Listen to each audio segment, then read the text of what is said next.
we'll have 10 minutes right now to talk about some of those questions and then move everything else into the panel. So did you want to start with the question? Yeah, sure. James, we had several people, including Gabby and Jess, asking questions in regards to the accuracy of SPARC, given that we have biases about breeds and I guess the subjective nature of people reporting about their own dogs.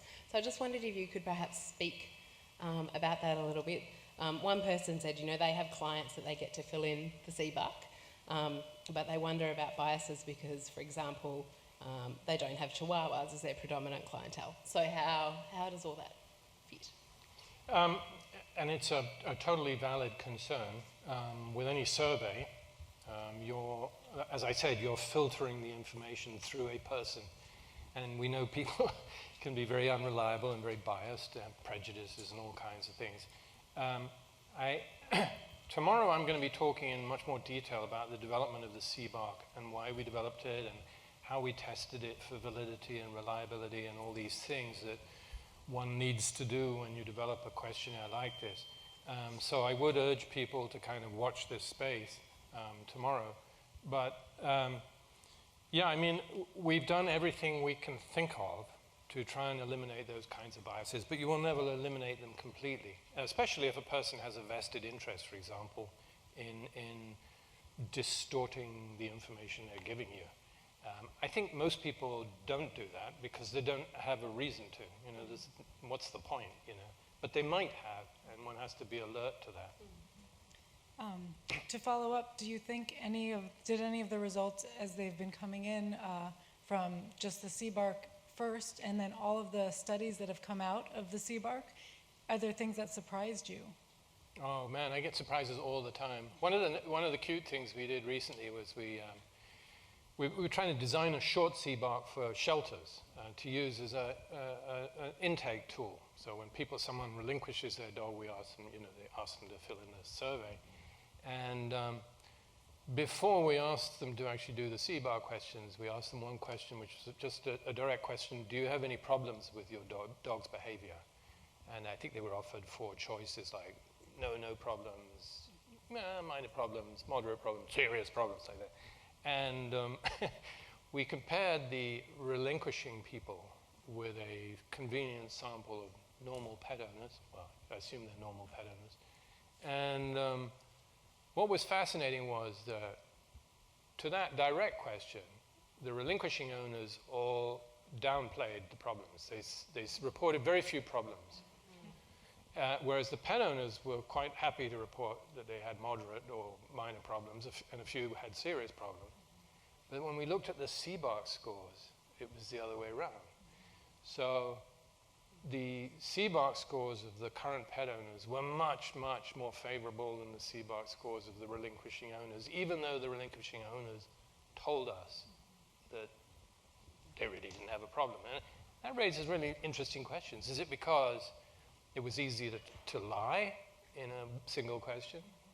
Or is it because they don't know? They don't actually, they're so ignorant about dogs and their behavior, they maybe assume that all dogs are like that. And it's just something to do with them that the dog is obnoxious. And so it raises a lot of really fascinating issues.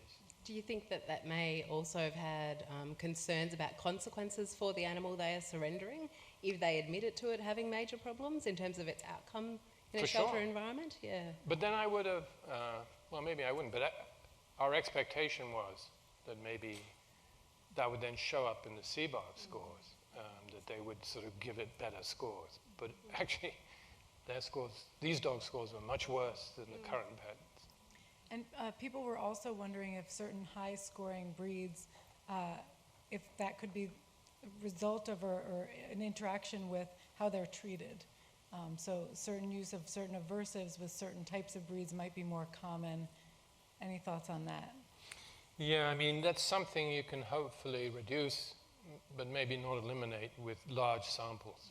So unless you want to speculate that, every Malamute owner treats Malamutes differently, which I find implausible, even if some of them do. But if you've got enough of them, you can maybe reduce the statistical effects. Someone else raised a morphological concern that perhaps some of the breeds that are coming up are structurally, or dogs that are perhaps in pain, and that might be one of the reasons that they have a higher level of aggression. And that, immediately jumps to mind in terms of the Basset Hound and the Dachshund, maybe these, because they are essentially deformed, and a lot of them have problems with arthritis and back pain and so on.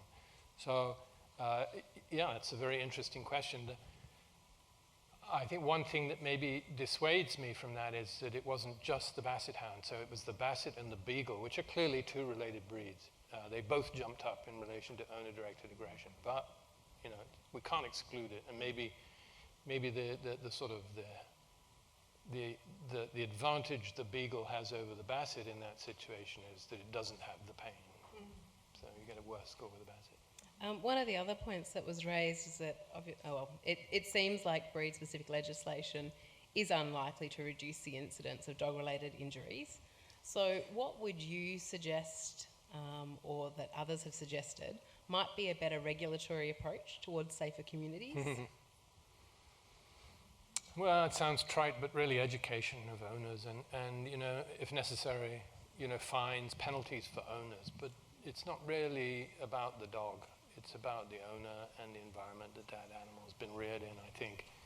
Every so often you will get a dog that's dangerous, but that dog will be pretty obvious to everybody, I would have said. And, in those cases, then probably it is best to have that dog euthanized. But I think it's much less common than people think.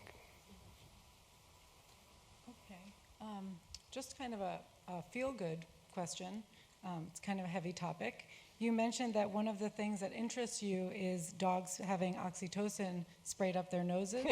I think the audience would like to know why you're so interested in research about oxytocin being sprayed up dogs' noses. Well, a couple of years ago I visited Japan, and I actually visited a research group there that was doing these experiments with dogs, and they showed me some wonderful footage of these dogs, and they essentially was putting the dog in what is normally known as a strange situation experiment. So you have a familiar person, the dog's owner, in the room, and an unfamiliar person who's sitting on the other side of the room, and the owner comes in with the dog, and then usually the dog is left in the room and the owner goes out, and they look at how the dog responds to that separation from the owner.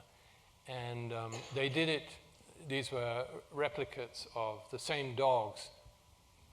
And in one situation, the dogs had oxytocin sprayed up their noses. And the change in the behavior of these dogs was absolutely amazing.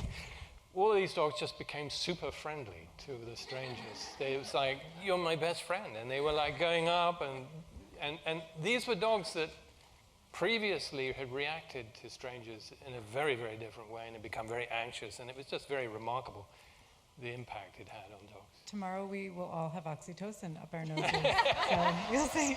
Very interesting panel tomorrow. I think there's some new research coming out of Monash University as well that I think might be presented at the Canine Science Forum next month in the UK, looking at pointing tasks with and without oxytocin as well, and how dogs attend to us. Yeah, it's fascinating. Yeah. Okay, well, unfortunately we're running out of time again. It's time for us to break again.